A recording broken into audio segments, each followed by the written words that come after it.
العلم هو النور الهادي والمفتاح لكل الخير من يريد الله به خيرا.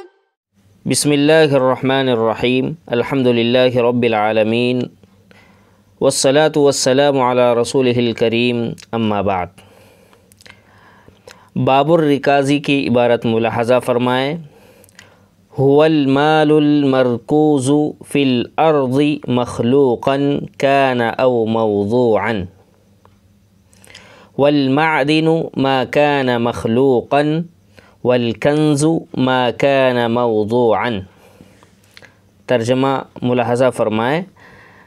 رکاز وہ مال ہے جو زمین میں دفن کیا گیا ہے، جو زمین میں مدفون ہے، خواہ اللہ کی طرف سے پیدا کردہ ہو، مخلوقاً کان او موضوعاً، یا انسانوں میں سے کسی انسان نے زمین میں گاڑ کر رکھا ہو. والمعدن، اور معدن وہ خزانہ ہے، ما کان مخلوقاً، جسے اللہ تبارک و تعالی نے قدرتی طور پر پیدا کیا ہو. والکنز ما کان موضوعاً، اور کنز وہ خزانہ ہے جسے کسی انسان نے گاڑ کر دفن کر کے رکھا ہو. ومعدن ذهب ونحوه وجد في أرض خراج أو عشر خمس وباقيه للواجد إن لم تملك أرضه وإلا فلمالكها. سونے اور اس جیسی دیگر دھاتیں جو خراجی یا عشری زمین میں موجود ہوں پائی جائے تو اس میں خمس یعنی 5واں حصہ لیا جائے گا اور بقیہ حصہ پانے والے کا رہے گا اگر وہ زمین کسی کی ملکیت میں نہیں ہے، اور اگر کسی کی ملکیت میں ہے فَلِمَالِكِهَا، تو اب وہ بقیہ حصہ اس زمین کے مالک کا ہوگا. وَلَا شَيْءَ فِيهِ إِن وَجَدَهُ فِي دَارِهِ، اور کوئی چیز واجب نہیں ہوگی اگر اس کے ذاتی گھر میں اور اس کے ذاتی گھر میں وہ خزانہ ملا ہو. وفی ارضہ روایتان، اور اگر اس کی زمین میں وہ خزانہ ملا ہے تو اس میں 2 روایتیں ہیں. ولا فی لؤلؤ وعنبر وفیروزج وجد فی جبل، اور موتی، عنبر اور فیروزہ پتھر، قیمتی پتھر میں کچھ بھی واجب نہیں ہے جو پہاڑ میں پائے جائیں. عزیز طلباء کرام، جو باب الرکازی کی عبارت آپ نے ابھی سنی، اس میں مسئلے کو سمجھنے سے پہلے 3 چیزوں کی وضاحت کو آپ اپنے دماغ میں محفوظ رکھیں. سب سے پہلے رکاز ایسے مال کو کہیں گے جو زمین کے اندر مدفون ہو، گڑا ہوا ہو. اب چاہے وہ اللہ تبارک و تعالیٰ کی طرف سے قدرتی طور پہ زمین کے اندر پیدا ہوا تھا یا کسی انسان نے اس کو رکھا تھا اور بھول گیا تھا، یہ رکاز ہوتا ہے. اسی طرح سے معدن، یعنی جو اللہ تبارک و تعالیٰ کی جانب سے زمین کے اندر قیمتی دھات پیدا ہوتی ہے، اس کو معدن بولتے ہیں، جس کو ہم اردو میں کان بھی کہتے ہیں، جیسے سونے کی کان اور چاندی کی کان وغیرہ. اور ایک ہے کنز. کنز کا مطلب ہوتا ہے خزانہ، جس کو کسی انسان نے زمین میں دفن کر کے رکھا ہو. تو یہ 3 چیزیں ہو گئی، رکاز، معدن اور کنز. تو معدن جو قدرتی طور پر پہلے سے زمین میں موجود ہو، اور کنز جس کو انسان نے رکھا ہو، اور رکاز یہ معدن اور کنز دونوں کو شامل ہے. گویا کہ رکاز عام ہے، یعنی معدن کو بھی شامل ہوگا اور کنز کو بھی شامل ہوگا، اللہ کی طرف سے قدرتی طور پر پیدا کردہ یا پھر کسی انسان کا رکھا ہوا۔ بہرحال یہ سمجھنے کے بعد اب پھر ایک چیز اور سمجھ لیں کہ مصنف علیہ الرحمہ رکاز، معدن اور کنز کے سلسلے میں یہ بتلا رہے ہیں کہ اگر کسی آدمی کو یہ خزانہ ملتا ہے، چاہے وہ رکاز کی شکل میں ہو، معدن اور کنز کی شکل میں ہو، تو اس میں زکوٰۃ کس طرح سے نکالی جائے گی، کس طرح سے 5واں حصہ اس میں نکالا جائے گا۔ تو سب سے پہلے مصنف علیہ الرحمہ نے سونے کی کان سے متعلق مسئلہ بیان فرمایا کہ جو زمین میں اللہ کی جانب سے پیدا شدہ دھات نکلتی ہے، سونا ہوتا ہے یا اس جیسی دیگر قیمتی دھاتیں ہوتی ہے، چاہے وہ سونے کی شکل میں ہو، چاندی کی شکل میں ہو، پیتل ہو، تانبا ہو، لوہا وغیرہ جو بھی ہے، جو کچھ ہے، پلاٹینم ہو، تو یہ تمام چیزوں کی کان اگر عشری یا خراجی زمین میں پائی جائے، عشری یا خراجی زمین میں پائی جائے۔ عشری کا مطلب یہ ہے کہ مسلم گورنمنٹ کے اندر جو مسلمان لوگوں کے پاس زمینیں ہوتی ہے تو مسلمانوں پر اس زمین کی فصل میں عشر آتا ہے یا پھر نصف عشر آتا ہے، یعنی 10واں حصہ یا 20واں حصہ۔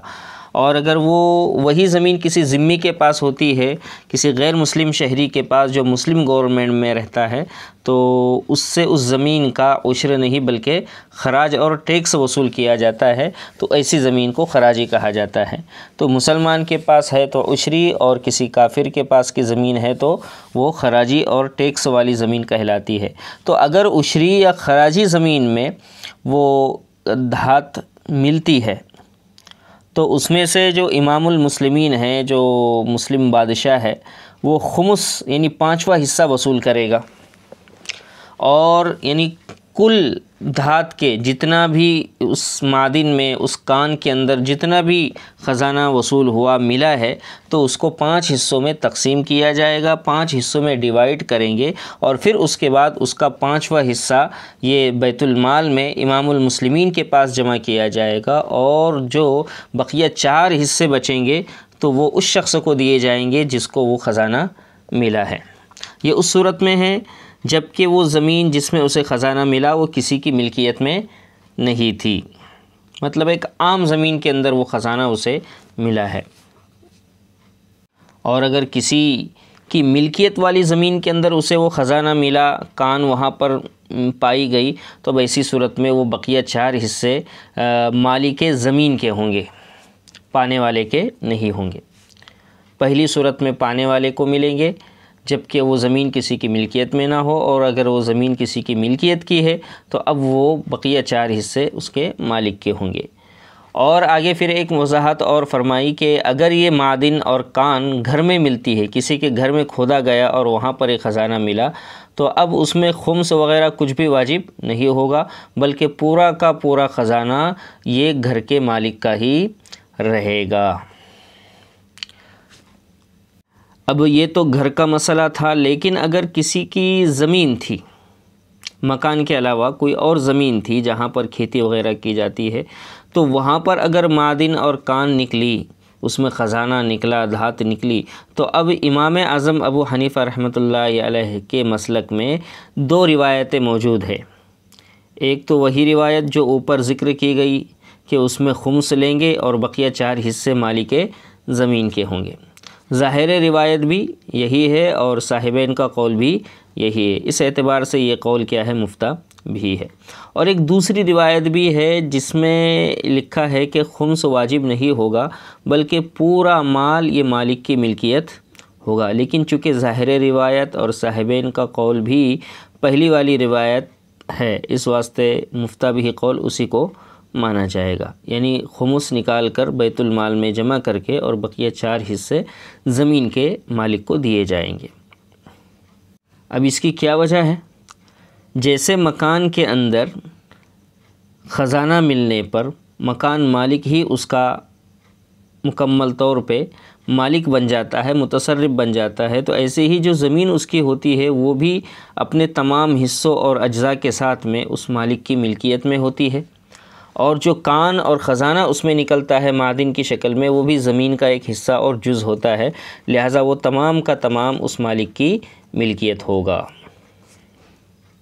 پھر سوال یہ پیدا ہو سکتا ہے کہ مکان میں ملنے کی صورت میں پورا کا پورا خزانہ مالک کا کہا گیا، جبکہ دوسری جو راجح روایت ہے، ظاہر روایت، تو اس میں اس کو خمس ادا کرنے کا کہا جا رہا ہے۔ تو اس سلسلے میں کیوں فرق کیا گیا جبکہ مکان بھی اس کی ملکیت ہے اور زمین بھی اس کی ملکیت ہے؟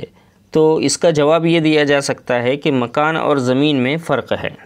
مکان کوئی معونت نہیں ہوتی ہے، اس لیے اس کے معدن میں خمس نہیں ہوگا، اور زمین کی جو پیداوار ہوتی ہے اس میں معونت ہوتی ہے، محنت لگتی ہے، عشر و خراج وہاں سے وصول کیا جاتا ہے، تو اس اعتبار سے زمین سے نکلی ہوئی کان اور معدن میں بھی معونت ہوگی خمس کے شکل میں، یعنی وہاں سے خمس کیا جائے گا، وصول کیا جائے گا۔ اور پھر اس کے بعد آپ صلی اللہ علیہ وسلم کی حدیث بھی ہے، آپ کا فرمان ہے کہ وَفِي الرِّكَازِ الْخُمُسُ، کہ معدن کے اندر خمس وصول کیا جائے، یعنی 5واں حصہ وصول کیا جائے۔ بہرحال اب اس کے بعد ایک اور مسئلہ بیان کیا گیا کہ وَلَا فِي لُؤْلُؤٍ وَعَنبَرٍ إِلَىٰ آخِرِهِ، کہ موتی، عنبر اور فیروزہ وغیرہ جو قیمتی پتھر ہوتے ہیں جو پہاڑ میں پائے جاتے ہیں، ان میں سے کچھ خمس وغیرہ وصول نہیں کیا جائے گا۔ تو اس کی وضاحت یہی ہے کہ موتی، مرجان، عنبر اور اسی طرح سے ہر وہ چیز جو سمندر سے حاصل ہوتی ہے، خواہ سونا یا چاندی، امام اعظم ابو حنیفہ اور امام محمد یعنی طرفین رحمہم اللہ کے نزدیک ان میں کچھ بھی واجب نہیں ہوتا ہے، اور امام ابو یوسف رحمۃ اللہ علیہ کے نزدیک اس میں بھی خمس لازم ہوتا ہے۔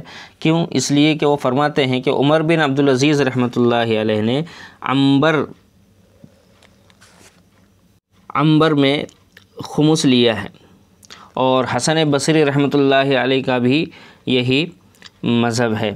اب عنبر کیا چیز ہوتی ہے؟ عنبر اس کے بارے میں مختلف اقوال ملتے ہیں کہ ایک قول کے مطابق یہ سمندری گھاس کو کہتے ہیں، ایک قول یہ ہے کہ سمندری درخت ہوتا ہے، اور ایک قول یہ ہے کہ سمندری جھاگ ہے، اور ایک قول یہ بھی ہے کہ کسی سمندری جانور کا یہ پاخانہ ہوتا ہے۔ بہرحال جو بھی ہو، یہ ایک قیمتی چیز ہوتی ہے، اس اعتبار سے یہاں پر اس کا مسئلہ بیان کیا گیا۔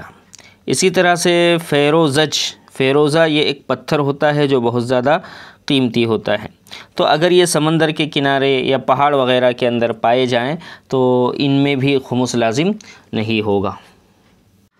اور یہ جو لؤلؤ بیان کیا گیا، تو یہ لؤلؤ کو عام طور پہ ہم لوگ اس کا ترجمہ موتی کرتے ہیں، لیکن اصلاً یہ موسم ربیع یعنی جو بہار کا موسم ہوتا ہے، اس میں جب بارش ہوتی ہے اور اس بارش کے پانی کے جو قطرے ہوتے ہیں وہ صدف میں پڑتے ہیں، صدف جو سیپ ہوتی ہے تو وہ صدف میں پڑتے ہیں، اور صدف کا منہ بند ہو جاتا ہے، اس سیپ کا منہ بند ہو جاتا ہے، تو اندر جانے کے بعد وہی پانی کا قطرہ یہ موتی کی شکل اختیار کر لیتا ہے، جس کو لؤلؤ کہا جاتا ہے۔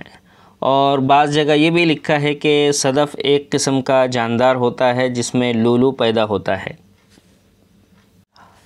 اور علامہ لکھنوی رحمۃ اللہ علیہ نے عمدۃ الرعایہ میں لکھا ہے کہ یہ مسئلہ اس وقت ہے جب کہ یہ کسی مسلمان کو ملے ہو، لیکن اگر کسی کافر کو خزینہ ملا یا اس کا دفینہ ہے یا اس کے گودام کے اندر، یعنی ان پر غلبہ پایا مسلمانوں نے اور ان کے خزینے، دفینے یا گودام میں فیروزے، موتی پارے اور قیمتی پتھر وغیرہ ملے، عنبر وغیرہ، اور وہ مغلوب کر لیے گئے، یعنی ان پر قبضہ کر لیا گیا، تو وہ فرماتے ہیں کہ اب بالاتفاق ان میں بھی خمس لازم ہوگا۔ بہرحال خلاصہ یہی ہے کہ موتی، عنبر، فیروزہ، مرجان اور اسی طرح سے سمندر اور پہاڑوں سے حاصل ہونے والے قیمتی جتنی بھی قسم کے پتھر ہوتے ہیں، ان میں زکوٰۃ نہیں ہے۔ حدیث پاک میں ہیں جو ابن عدی نے جس کو بیان کیا ہے کہ آپ صلی اللہ علیہ وسلم نے فرمایا لا زکوٰۃ فی حجرین، کہ پتھروں میں زکوٰۃ نہیں ہے۔ بہرحال یہ باب الرکاز کے کچھ مسئلے یہاں پر بیان کیے گئے. اب اگلے سبق کے اندر انشاءاللہ مزید کچھ مسئلے باب الرکاز کے بیان کیے جائیں گے، اور اس کے بعد پھر اگلا باب یعنی باب زکوٰۃ الخارج شروع ہوگا انشاءاللہ. السلام علیکم ورحمۃ اللہ وبرکاتہ. السلام عليكم. لا تنسوا الاعجاب بالفيديو والاشتراك في القناة تشجيعا لنا لنستمر بنشر المزيد إن شاء الله.